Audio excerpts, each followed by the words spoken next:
Facebook was partially down for some users in the U.S. on Wednesday. In many cases, the platform wasn't working at all. Dave Lee, with our partners at BBC News, reports from San Francisco.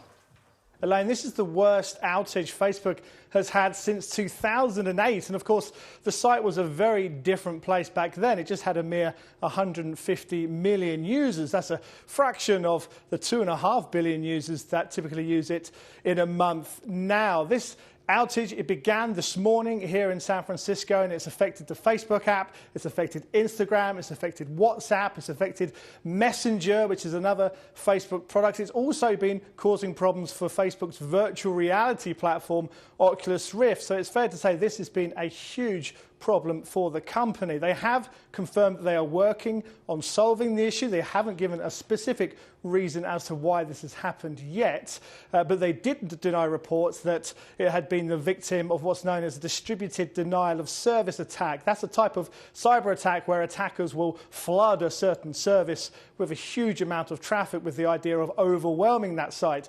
Facebook has said that hasn't happened to them, but what they can't say at the moment is what has exactly gone wrong. Elaine? Dave Lee, thank you.